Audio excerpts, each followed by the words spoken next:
बिस्मिल्लाहिर्रहमानिर्रहीम। अस्सलाम वालेकुम व्यूअर्स, क्या हाल है? उम्मीद है सब ठीक होंगे। अल्लाह ताला सबको अपने घरों में खुश रखे, आबाद रखे, आमीन सुम्मा आमीन। जी तो व्यूअर्स, आज हम आप लोगों के लिए सूरह कौसर का वजीफ़ा लेकर आए हैं।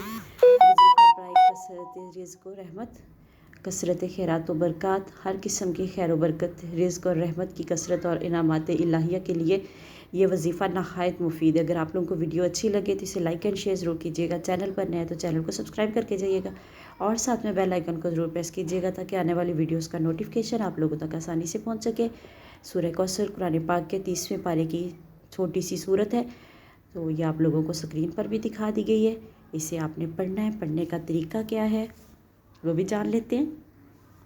इस वजीफ़े का बेहतर वक्त बाद नमाज फ़जर तलुए आफ्ताब से पहले, बाद नमाज असर गरूब आफ्ताब से पहले या बाद नमाज इशा होने से पहले है। यानी कि नमाज इशा से के होने से पहले पहले आप इसको पढ़ लें। इस वजीफ़ा को कम से कम 40 दिन तक करें या हस्बे ज़रूरत करें। 11 बार, 40 बार या 100 बार अव्वल आखिर 11-11 मरतबा दुरूद शरीफ और 11-11 मरतबा इस्तिग़फ़ार पढ़ें। तो यानी कि आपने सूरह कौसर जो है उसको 11 बार पढ़ना है या 40 बार या 100 बार, यानी जितना आप पढ़ सकते हैं उतनी पढ़नी है। लेकिन पढ़ने के लिए आपने अव्वलो आखिर 11-11 मरतबा दुरूद शरीफ पढ़ना है और 11-11 मरतबा इस्तिग़फ़ार पढ़ना है। तो अगर वीडियो अच्छी लगे तो इसे सदका जारिया समझकर शेयर ज़रूर करें। अल्लाह हाफ़िज़।